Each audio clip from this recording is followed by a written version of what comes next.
So we're connecting, bringing everyone in from those networking tables.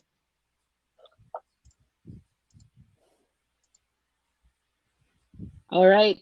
Hello, everyone. Welcome back. We have Hadiya Nuriddin here presenting using storytelling strategies to write compelling scenarios. So with that, take it away. Hello, everybody. Excited for Friday, Friday the 13th. On top of that, we're going to have a lucky session. So I'm glad you're all here today. Hello, hello, hello. Glad to see you virtually.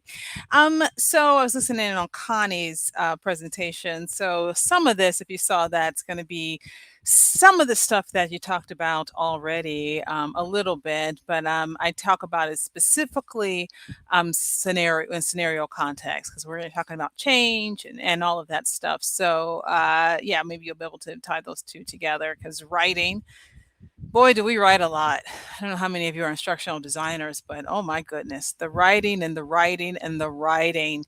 I have a master's in English. I have a master's in education, but I also got a master's in writing because I was going to quit instructional design and be a famous author. You're not going to believe this, but there are no openings for famous author.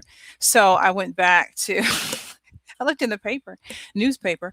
It went back to instructional design, and hey, I tell you, I don't know if I'm a better writer, but I'm a better instructional designer, and I think that's because as a writer, one of the things that we really learned was to see the world through other people's eyes, and it really helped me become more of an advocate for the learner and become more of their voice and to respect their stories more.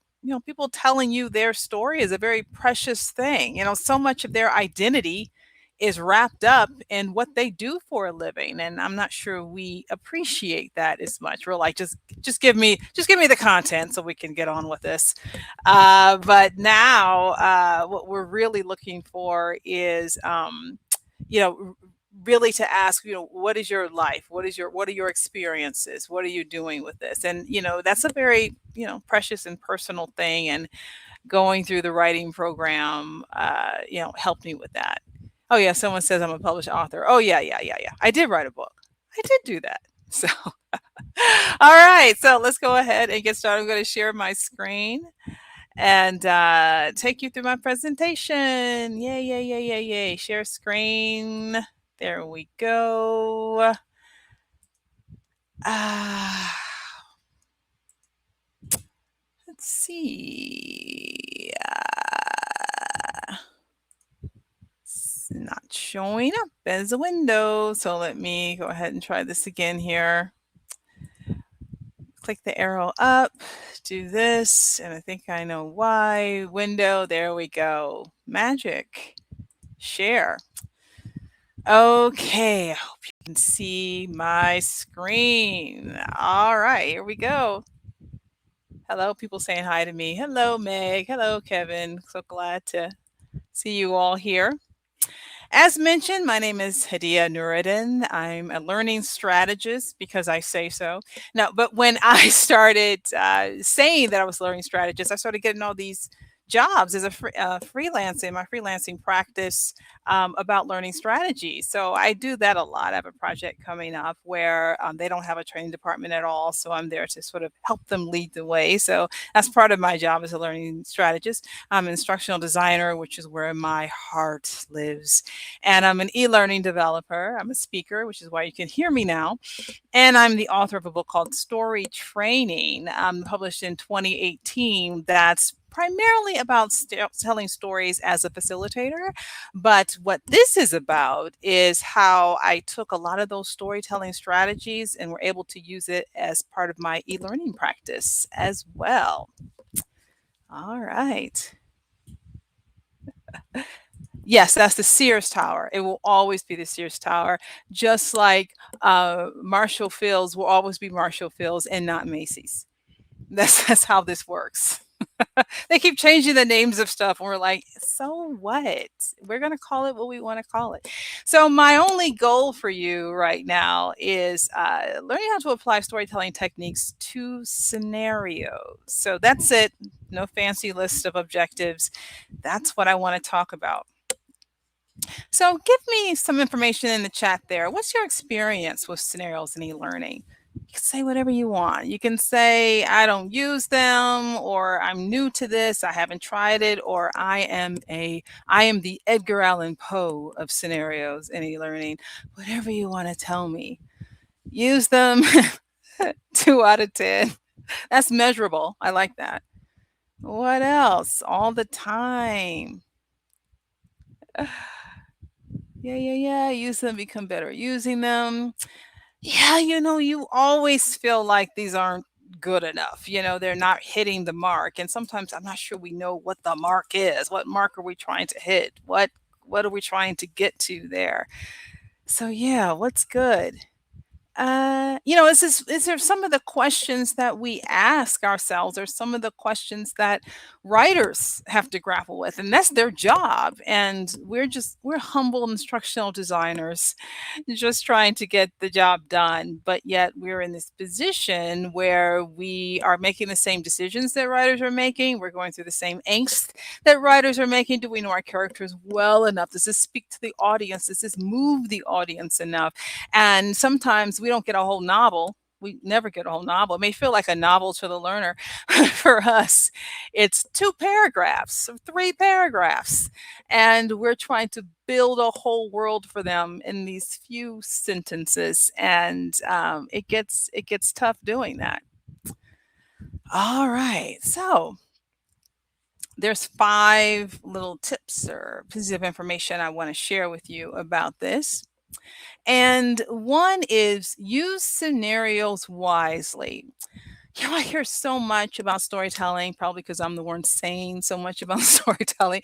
But most of my sessions focus on storytelling, and people are so optimistic about stories. They're just, a story does this, a story creates empathy, a story moves learners, it helps them remember, as if stories organically do that. They don't organically do that. It's you. You're doing it. So you have to know what's going to move people. You have to know what's going to help create empathy, and you have to write it so the way that the story does that. So stories are really just tools. I call them carriers.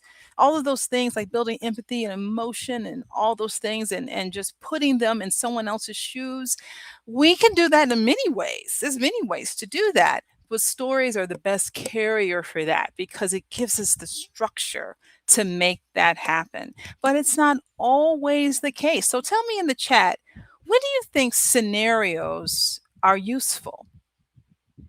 Is it the type of training? Is it how much time you have? What makes, for those of you who've used scenarios, what makes you think, yeah, I'm going to use scenarios this time? I think a scenario would be good for this. You tell me in the chat. So, decision making. Do we go left or right? Sometimes it's the topic. Yeah, decision making, critical thinking. Mm-hmm. Oh, yes, immersive training as much as you can. It's always good for that. Yeah, these able to imagine themselves in a situation. This is not in here, but one rule that I always use is context. The further the learner is from the context, the more likely I'm going to use the story. So if it is an accounting course, no, for example, no, so it's for the accounting department, and they're using one system to do their work, and they're upgrading to another one. The context is pretty much there. So I'm not going to put too much work into creating a story and imagining a world for them. But say, for example, they are using paper to do their accounting, and many organizations are still using paper to use their accounting. And now they're going to be upgraded to this elaborate system. Well, the context could be a little different for them. They're like, how am I going to live in this new world?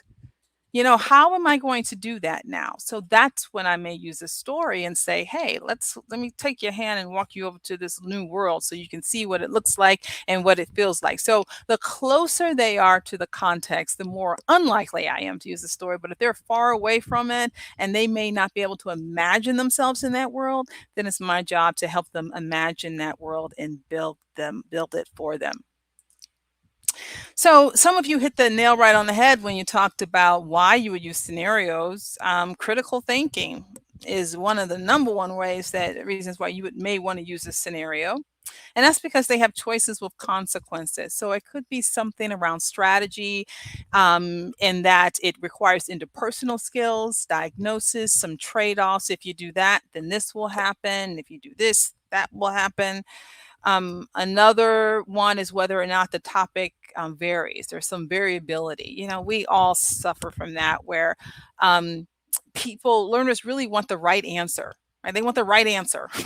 And I always say there's no right or wrong, just consequence. Just what may happen if you take route A as opposed to route B. And that's all we're going to be talking about. Sometimes that doesn't sit well with them, but storytelling is great for that. So we can manage many considerations, some changes are involved, and whether or not the variables may influence the outcome. So whether or not you go here, you go there. Yeah, exactly. Good, better, best. I'll call it red light, yellow light, green light. In what direction you go in, there's a consequence. And then stakes. This is a good one for story. If the stakes are high, if there's risk involved, and whether or not it's really meaningful, right? So these are the circumstances in which I may invite a scenario to the table and put in the effort and the work to do that. The other one is get the real story, right? I don't know if you've ever seen this before. These are called swim lanes. Changed my life. Some consultants came in many years ago and showed us this, and it was great. Of course, we were all laid off soon after. But the point is, I was able to take this tool into the future and learn how to document processes and different roles and different handoffs and all of that. So let's say, for example, you are doing training for a retail organization and they have a call center, and calls always need to be escalated, but they're not being escalated as needed. So your organization has decided to come up with a whole new escalation process so everyone is clear on how it's escalated. So what we'll do is we'll get these handoffs. The customer comes in, they call the rep, and then the rep talks to the customer, gets the information, it goes back and forth and back and forth and back and forth. And we have this content, this beautiful content that they built the process beforehand, before giving it to us. And that's rare. As a consultant, sometimes I'm like, this is just a suggestion, but you may want to build the process before I build training on the process. Just throwing that out there. However, in this case, they were lovely and went ahead and built the process for us. So we're going to build training around it. But a lot of times we stop here. Here's the handoff, there's the handoff, here we go, there we go around this, that, and the other. Well, that's not really the story, right? The story is here.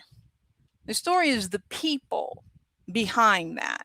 It's not the content. Don't stop at the content. Find the people. When people tell me they cannot find the story, I say you have lost the people. You need to talk to them because they are the keepers of the story. They are living this process, and it's not as simple as boxes anymore. When a customer is calling, I don't know how many of you worked help desk before. I worked tech support in the 90s, and it was ugly. And I'll tell you, 'cause, no one knew. We didn't really have home computers, and certainly didn't know how to talk to people back then. But yeah, it was very challenging. So it wasn't as simple as box A goes to step two. No, it wasn't that way at all. It was a lot more at risk and a lot more consequences to that. So they would come up with these processes that were far away from us, the people, and say, here, go escalate, go do what you need to do. Here's the policy. And yet we were still struggling, right? So we want to get from those people, and we want to turn it ultimately into a module, right? So that's the journey that we're taking. The journey that we're taking is from process to people to product. The product is this e-learning tool here, right? So process to people. So don't stop at the process. Find the people who are living this process. A lot of times people say, well, how can I build a story around compliance training? How many of you have had to design e-learning for compliance training? And how many of you have used storytelling to do that? Tell me in the chat, how many of you have experimented with always, right? Yeah.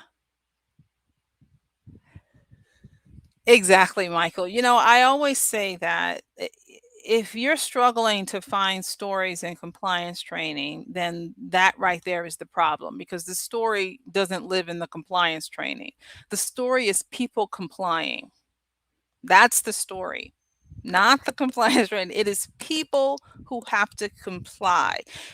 I mean, think about it. I used to have to take a bunch of ethics training year after year when I was an internal employee. Miss those days. Oh, wait a minute. No, I don't. And w- what I would find is that what we're actually asking people to do is to put their needs before the needs of the company, right? So you're asking me to make decisions for you, CEO, on whether or not I'm going to take this chocolate that a vendor sent me, or whether or not I'm going to let a vendor pay for my dinner so that I am complying with what you need to do. Well, that's a lot. That's no small thing. That's not just me understanding a policy. That's me struggling with that. Now, some of us are purist driven snow, and would always put the needs of others before ourselves. But that's not always true. That's not always true for all of us. So that's no small thing. So finding the people is what really makes a big difference there, right? So get the real story. And one way of doing that is another one of these magical skills instructional designers need to have. This is magical skill number 635. And that is being able to interview like a journalist. People go to school and they study this craft for decades and decades, and we're just on the phone with them at 2 o'clock. So tell me everything. Give me all the information. But sometimes we're not able to get to that, the core of the story. We're not able to get to those weaknesses involved, those fears, the risks, the stakes, the wants, the goals, the egos, the opinions. I guarantee that this gentleman knows how to escalate a call. I guarantee that he knows to press one, two, and then the transfer button in order to escalate. I guarantee that he knows how to do that. The issue is, if he escalates, what does that mean for him? What does that look like for him? Does that mean that he can't do his job? Does that mean that he needs to really be retrained? Maybe I don't want people to know that I can't handle this. I can handle this. I can do this. If it's escalated, did I do something wrong? Am I going to get in trouble? All of these things going on. Meanwhile, management just thinks, well, he doesn't know about the transfer button. Well, he probably does, but there's something else at stake. And then that's where you get the scenarios from. What I love about risk, what's at risk there, is that you can put it in jeopardy. When I know what's at stake, I can put that in jeopardy. When I know what they want in the scenario, I can dangle that over their head. If I know what role ego is playing and their decisions of whether or not to transfer a call or not, then that's what I can tweak. That's what I can hit in my scenario. But I'm not going to have this information unless I get this information from him. I can't make it up, right? It's another thing too. People say a lot, I'm not creative enough.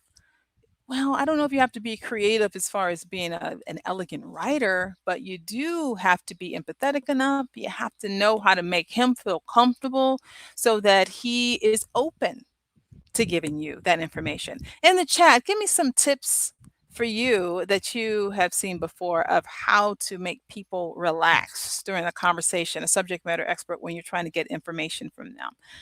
What are some strategies you've used?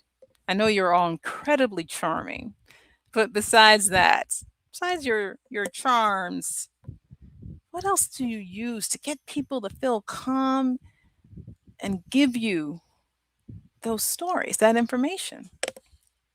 Oh, be prepared. What else? Yeah, sometimes knowledge is a funny thing, right? So use knowledge as a tool, I say.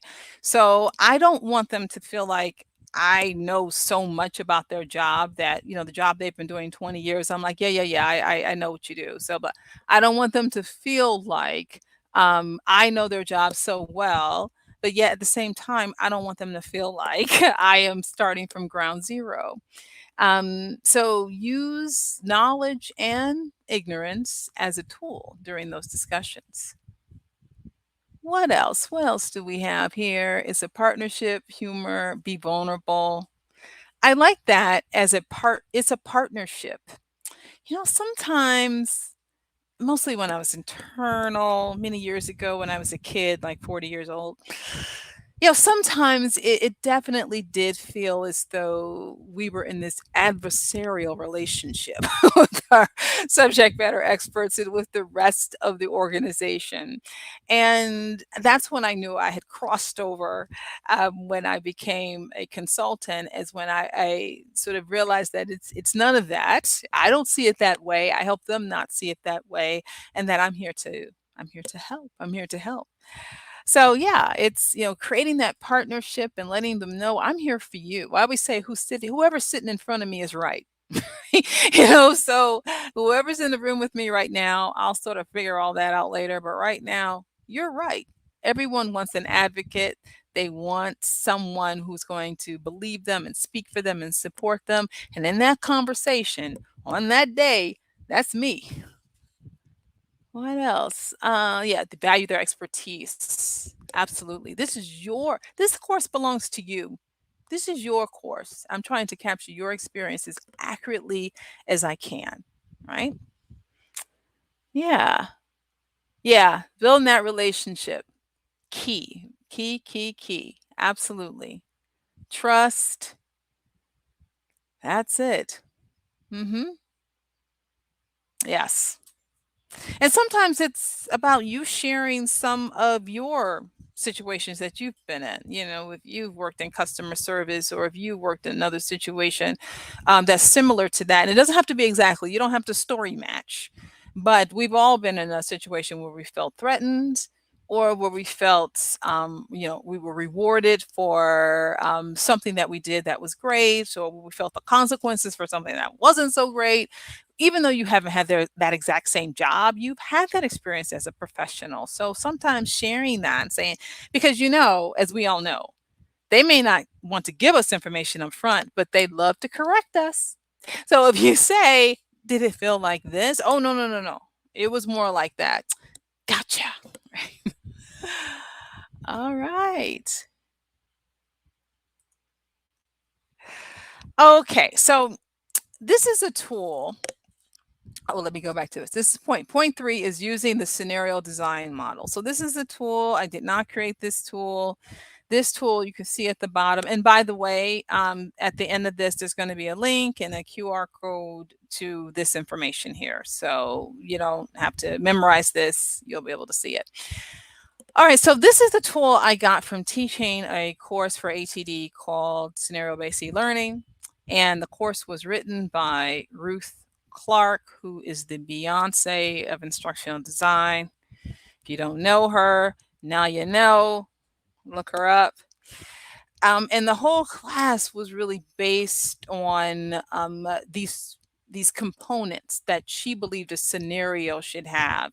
And I love it. I love it. I love it. I love it. Sometimes models, I'm like, yeah, yeah, yeah, yeah. But this is good. This is a good model because it forces you to interrogate your scenarios to see whether or not it has all the components that it needs to have.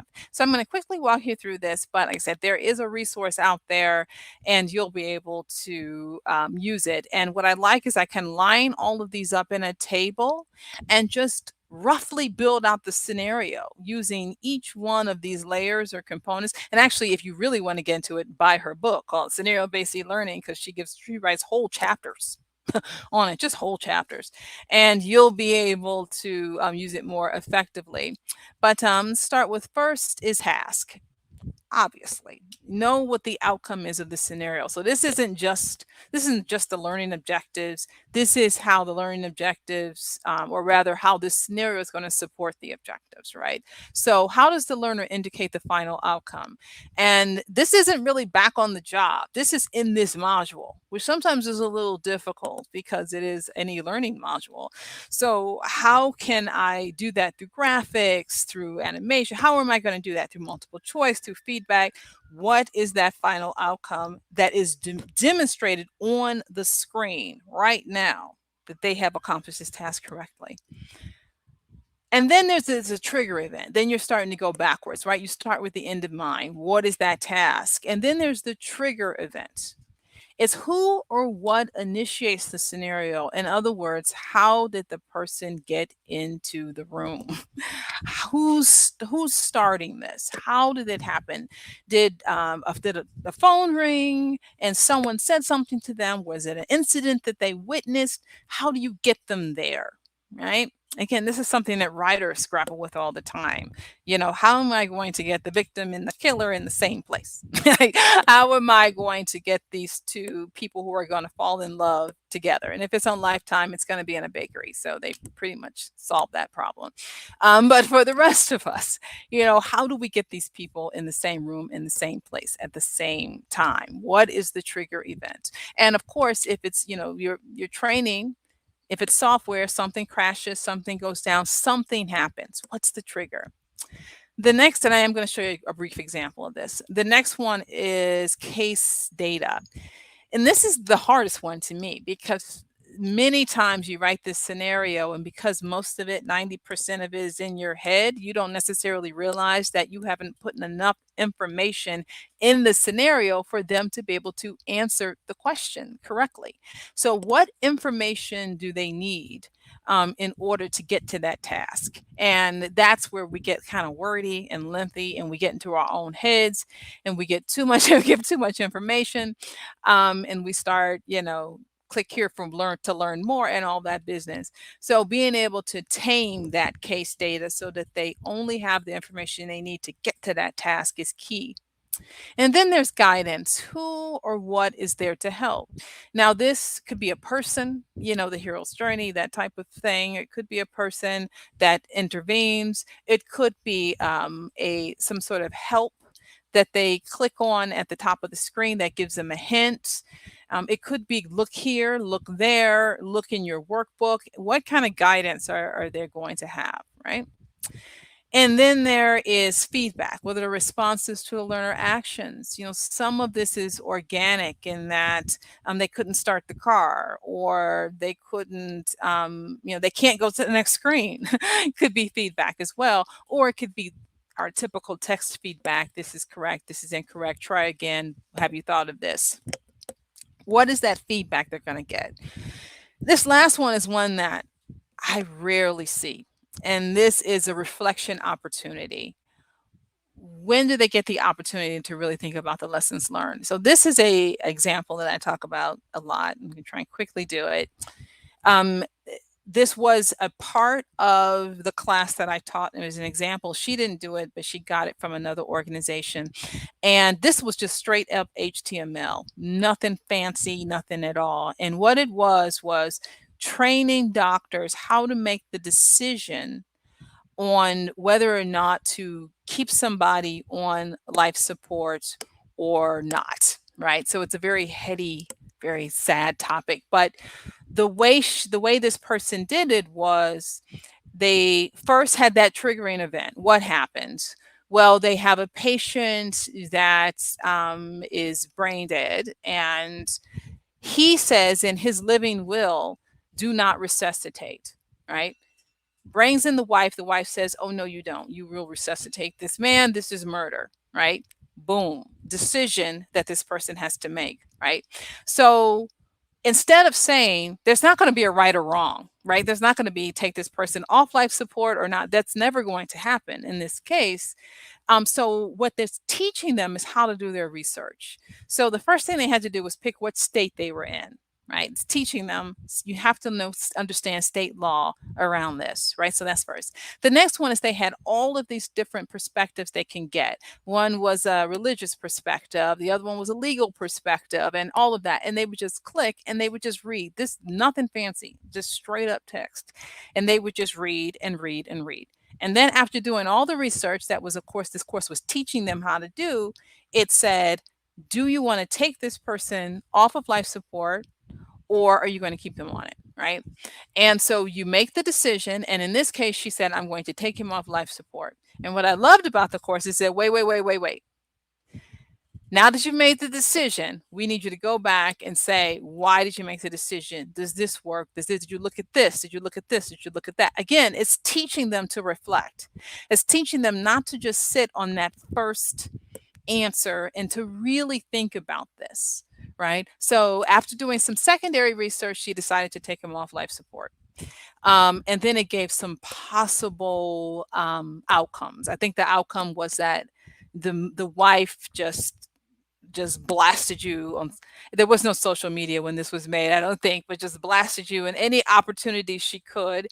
Murderer, just very emotional response. And yet the daughter, who supported the mother but also supported the father, continued to be your patient. So it was interesting. And that was the best example of reflection I've ever seen. That you make a decision, but we're teaching you not to just rely on that decision, but to go back and think further. All right. So here is a scenario. I'm going to ask you to quickly read this right quick. And I'm just going to ask you some questions. I'm going to give you the first one to show you how to do this. Here's the scenario. Beth, a new marketing director, is attending a meeting that David is leading with his direct reports. While David has more seniority than her, he reports to Beth, right? And I'm going to stop right here. I had someone raise their hand and say, how is that possible that he has more seniority, but he still reports to her? And I just said, oh, you precious thing. I want you to hold on to that innocence. Keep that innocence that you think that that's not possible. Keep that innocence, right? So let's get started, David says. I don't want to waste any more time like we usually do. Beth cringes. She's received complaints about David from his team. She's here to see it for herself. Once again, we are in charge of brand standards. Address all violations immediately. Got it? The team murmurs nearly in unison, yes. Beth often avoids confrontation and doesn't want a bad start to their relationship. To help Beth determine the right strategy, go back to page whatever and review the list of communication strategies. Once you're finished, return to this page and select a strategy from the options below. Okay, so the first question would be, what is the outcome? What is the task? And in this case, it would be select a strategy from the options below. Because remember, it's just what's going to happen in this room right now. Yeah, in the real world, we want her to implement that strategy. But right now, in this class, in this module, all she's going to do is select a strategy based on her research.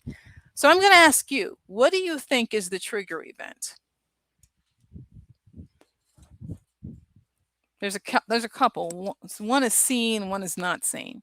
But put in the chat and tell me, what do you think is the trigger event?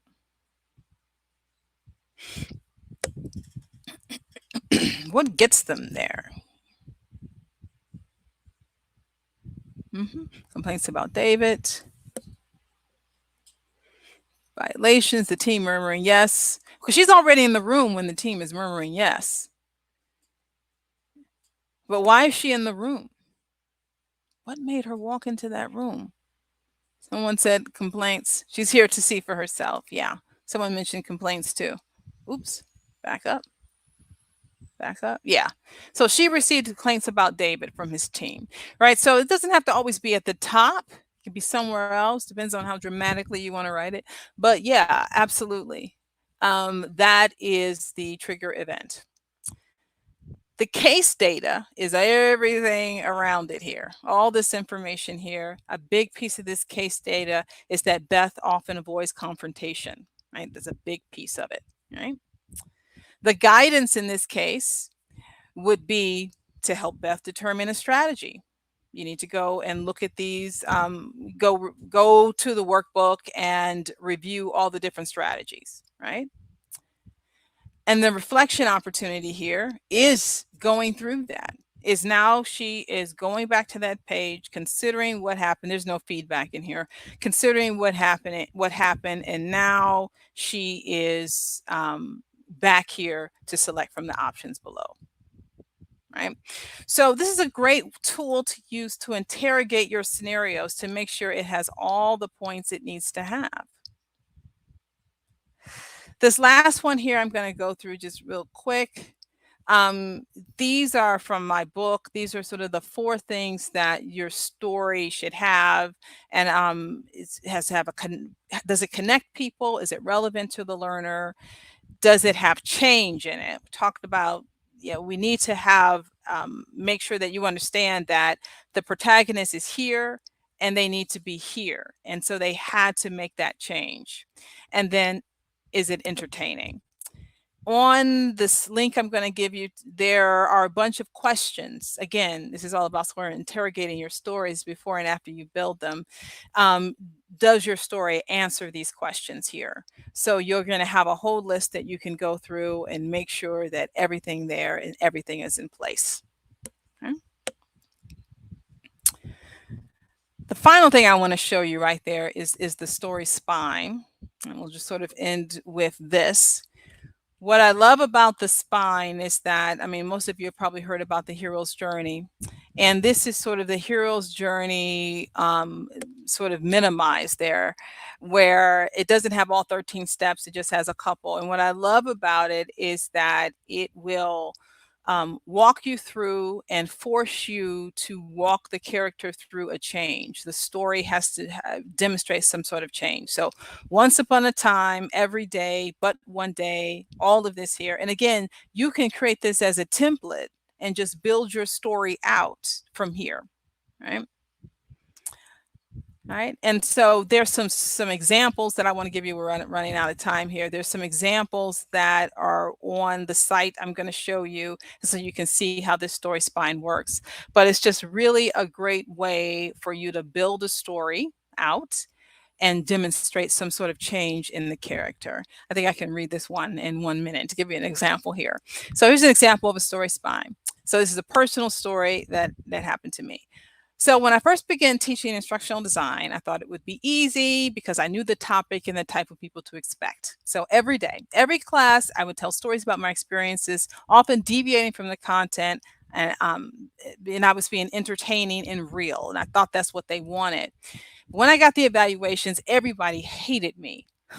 I learned that I came across as obnoxious, self-consumed, and a braggart who thought, that's the unkindest cut of all, I was funny.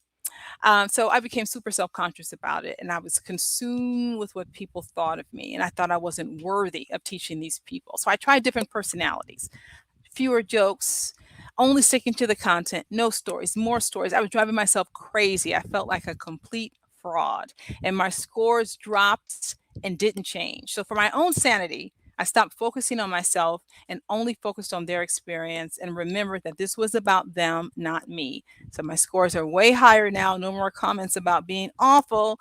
And I decided to stop being the entertainer I thought they wanted and become the instructor that they deserve. So that just shows a whole arc there based on using the story spine. Okay, so here's the summary. Use stories wisely. Get the real story, which is from the people. Use that scenario design model. It's a great way to quickly make sure that your scenario has all the ingredients it needs. Use the storytelling techniques and then use the story spine. All right. Sorry, I raced to the end there. So here you go. Here is the link to the resources right down here. You can also use this QRC code. And the Storytelling Collective is a new community that I'm starting for people who are interested in getting to more stories and how to use them. All right. I am done. Well, look at that, right on time. Right on Thank you time. so much. That was a fantastic session. And so everyone, we're gonna end this session and send you back out for another networking break. You can grab a coffee, join a table. Hadiya, I think, will be at table 1 if you'd Mm-hmm. like to chat with her. And then you can stick around in this room for coming up next. We have increasing trust and retention, social presence, and distance learning design. Or you can hop over to room B for look what we made, set number 2. So thank you again. And if you're writing in the chat questions, those that will follow us out into the networking room, so Hadiya can continue to answer your questions there. All right, thank you.